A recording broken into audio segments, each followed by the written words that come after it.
C'est moi qui suis le chef, c'est moi qui décide quand on y va. Alors on y va. Salut! Bonjour, ça va? Bah ouais, et vous? Bah ouais, ça va bien. Aujourd'hui, je voulais vous parler d'un film en faisant une vidéo un peu plus courte que les autres vidéos présentes sur ma chaîne. Non pas que je n'aime plus faire des longues vidéos, mais bon sang le taf et le temps que ça demande. Je suis donc venu vous parler d'un film sorti le 9 octobre 2024, Wild Robot. Et j'aimerais vous en parler sans spoil pour vous pousser à le voir. Les versions achetables sont disponibles et je pense que c'est le genre de petit film qui mérite encore plus de visibilité. Oui, car comme je vous l'ai dit dans une ancienne vidéo, il faut envoyer des messages clairs aux studios de production pour leur indiquer ce que nous on préfère. Et ce qu'ils comprennent le mieux, c'est le pognon. Bien entendu, on vient de parler de pognon. Même si bon, de la visibilité il en a déjà pas mal, au vu de ses critiques dithyrambiques sur YouTube. Mais moi aussi je vais apporter ma pierre à l'édifice. Alors, Wild Robot est le dernier né des studios DreamWorks, dont j'ai déjà parlé à de nombreuses reprises sur ma chaîne. Je me rends d'ailleurs compte que c'est le studio que j'ai le plus abordé jusque-là, qui arrive après 3 échecs et une semi-réussite. Dites-vous, leur dernier banger, c'était en 2022 avec le Chapeau T2, dont le style graphique si particulier nous avait fait frétiller les moustaches. Style graphique qui s'est depuis répandu dans les films d'animation et qui retrouve une nouvelle jeunesse dans l'œuvre qu'on aborde aujourd'hui. Wild Robot, c'est donc l'histoire d'un robot créé par et pour les humains qui, suite à une erreur de livraison, va se retrouver sur une île solitaire entourée de nature et d'animaux en tout genre. Résumé simpliste s'il en est, mais on va approfondir un peu en évitant de spoiler au maximum. C'est très intéressant ce que vous me dites là. Dites-moi plus. Elle va donc atterrir et tâcher de se trouver une mission à remplir, car c'est sa fonction première. Pleine d'envie de bien faire, mais trop différente pour la faune locale, elle va se faire rejeter et, lors d'un soir de tempête, va accidentellement écraser un nid, ne laissant comme seul survivant qu'un petit œuf qui contient sa mission principale, Joli Bec. JB pour les intimes. Ah, comme James Bond? Non. Jack Bauer. Oh! Bravo. Elle va devoir à partir de là l'éduquer avec l'aide de Pedro Pascal. Escobar, afin qu'il puisse partir en migration avec ses autres copines les oies. De là va découler une épopée centrée autour des relations familiales, du rite initiatique, du rejet social, du dépassement de soi, le tout sous la forme d'une discussion entre l'âme et le cœur. Et oui, je parle toujours d'un robot et d'une oie. Surprenant, n'est-ce pas? Et je me rappelle encore très bien du moment où j'ai vu le trailer pour la première fois, en mars 2024. De cette musique de fou qui n'a pas été reprise pour le film. Oh, c'est con ça! Le tout sans un mot, ce qui m'avait laissé présager un film muet. Enfin si, il y avait cette énigmatique phrase de fin qui, elle, m'avait laissé plein de questionnements en tête. Parfois, pour survivre, il faut outrepasser ce pourquoi on est programmé. C'est profond ça. Bref, ce trailer m'avait donné envie grâce à sa beauté et à son lyrisme, et m'avait fait attendre le film avec impatience. Alors commençons par ce qui saute aux yeux, c'est magnifique, mais genre vraiment très beau quoi. Cette espèce d'aspect coup de pinceau tiré du style impressionniste à la Claude Monet, Carrément. donne un cachet de fou aux environnements. Ça fourmille de détails, de couleurs et de lumière, avec ce robot tout blanc qui se détache de cette nature pleine de vie. Non vraiment, c'est sublime. Et ça reprend la patte graphique de son aîné avec succès, en y apportant sa touche personnelle. Matez-moi ça si ça décolle pas la rétine. Après les yeux, les oreilles. Oui, parce que entre le mixage son de qualité supérieure, les effets sonores qualitatifs et les doubleurs au top, autant en VO qu'en VF, fait assez rare pour le noter. Oui, parce que je sais pas si vous avez remarqué, mais les VF des films se dégradent d'année en année. Je m'appelle Flamme Lumène. Mon père a une boutique flambant neuve et Flack nous a mis quelques amendes hier. C'est de la merde. Essayez de développer un peu. Il n'y a rien à développer, c'est de la merde, c'est tout. Ou encore les musiques, bien sûr. Alors pour le passage milieu de film musical, c'est du très bon, le générique de fin aussi d'ailleurs. Mais moi, ce qui m'a vraiment marqué, c'est le thème principal full instrumental. L'histoire est prenante, et va aller piocher dans des tas de sujets pour nous emporter émotionnellement. Ce petit robot solitaire qui va devoir apprendre à communiquer avec son environnement, sujet qui est littéralement abordé au début du film, et pas juste balancé sans explication, et qui va devoir tout le long se dépasser pour accomplir sa mission. Oui, parce que éduquer une oie, c'est pas juste lui apprendre à nager, à voler et à migrer pour se reproduire. Enfin si, oui, mais faire tout ça va devoir lui faire comprendre le courage, la force, l'abnégation, la survie et ses différentes formes, la sociabilisation, l'amitié, l'amour, enfin la vie quoi.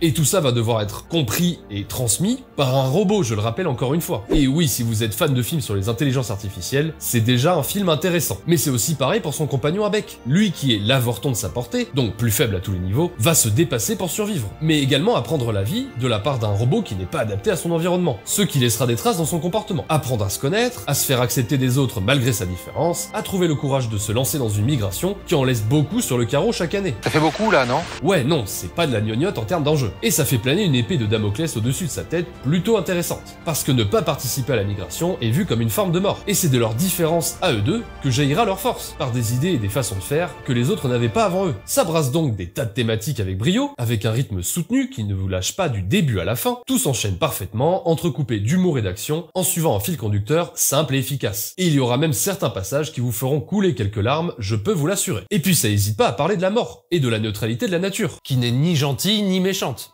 Oui, parce qu'on l'oublie souvent, mais la nature, c'est la nature. Elle peut vous offrir une oasis dans un désert ou vous faire boulotter à 3 mois de vie par une meute de lions en chasse. Je trouve globalement que la structure du film est très bien développée. En tout cas, moi ça m'a filé ce moment où je suis tellement plongé dans le film que j'en oublie le monde autour. Et c'est pas tous les films qui arrivent à me donner cette sensation. Le tout avec des personnages parfois drôles, parfois attachants, et pas des caricatures de rôles mal développées comme certains persos Disney, hein. Chacun a le droit à son petit moment de gloire et ils ont leurs enjeux et leurs désirs. En tout cas, je me rappellerai beaucoup plus longtemps d'eux que de certains gens complètement oubliables d'autres productions de ces dernières années. Mention spéciale à la mère opossum, qui me fait bien marrer, à Monsieur Faucon, qui pue la classe, et qui me fait grave penser à l'Ice de Kiel de Gaoul, et surtout Lonkou, qui m'a surpris par sa gentillesse et sa curiosité pour la force de ceux qui sont différents. En plus, il est doublé par Bill Nighy en VO, et Bernard Allan en VF. J'adore le travail de ce mec. Voilà, avec ce que je viens de vous dire, normalement, vous devriez avoir envie de le mater si c'est pas déjà fait. Mais j'ai encore des choses à dire. Déjà, ça m'a fait grave penser à certains films de mon enfance, comme Le Géant de Fer, dont il tire son rapport entre un robot et un jeune, entre moments d'incompréhension et instants de rapprochement touchant, mis à part la différence de taille bien sûr. Au fait, c'est Michael Kamen qui a fait la musique de ce film. Tout est lié. Ou encore Frères des ours, dans le sens où c'est l'histoire d'un personnage qui tue les parents du gars qui va devoir aider tout le reste du film. Sauf que dans Frères des ours, ça se résume dans les 5 minutes vers la fin là, avec cette scène terrible il faut le dire, et ça se résout tout seul un peu plus loin. Ça me rappelle aussi ce court-métrage d'Overwatch avec Bastion là. Un robot qui arrive en pleine nature et prend sous son aile un petit oiseau. Ouais, les courts-métrages d'Overwatch c'était des bangers. C'était l'époque où Blizzard savait encore faire de la qualité.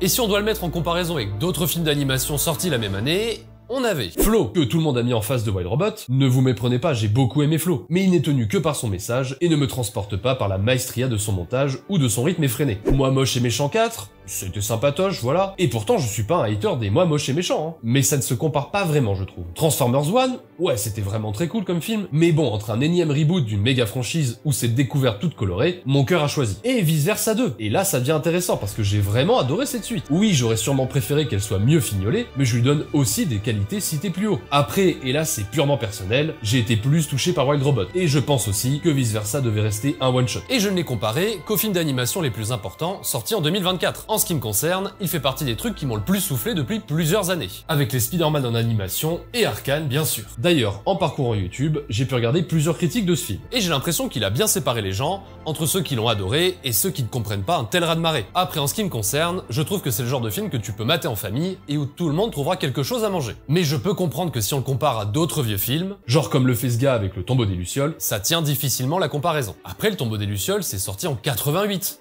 On était en 2024. J'ai rien contre faire des comparatifs, mais je trouve que ça a ses limites. On peut mettre des films en perspective à l'aune de la période cinématographique qu'on est en train de traverser en ce moment. Alors oui, c'est sûr, tu peux plus aller au cinéma et hésiter entre 5 ou 6 bangers comme on faisait au début des années 2000. Où tu savais pas trop ce que t'allais voir entre Spider-Man, Harry Potter, Le Seigneur des Anneaux, Gladiator et X-Men. Maintenant, il faut un peu plus fouiller pour trouver des pépites, mais si on cherche bien, on en trouve et des vraiment surprenantes. En plus, niveau film d'animation, c'est la folie. Il y en a partout et pour tous les goûts. À part quelques exceptions. Et dire qu'ils ont sorti ce film pour fêter les 100 ans de la marque. Quelle indignité. Petit détail, c'est à la fin du film, au moment du générique, que je me suis rendu compte qu'il était réalisé par Chris Sanders. Oui, ce bon vieux Chris, qui nous avait réalisé quelques années plus tôt Lilo et Stitch et Dragon. Il y a même Dean DeBlanc en producteur exécutif. Si ça, c'est pas beau. Et je tenais à en placer une petite pour Chris Bowers, pour qui c'est la première composition dans un film. Et franchement, pour une première, c'est du très bon. J'ai vraiment hâte d'entendre la suite de ce qu'il va faire. Et oui, DreamWorks a annoncé une suite.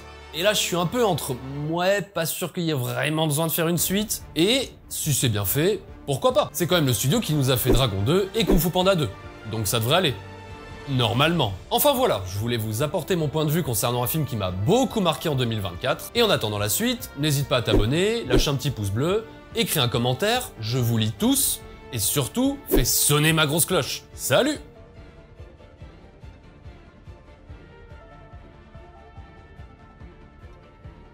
Hé, Napoléon, on dirait que c'est la fin. Attends un peu, c'est moi qui suis le chef. Je dirai quand ce sera la fin. C'est la fin.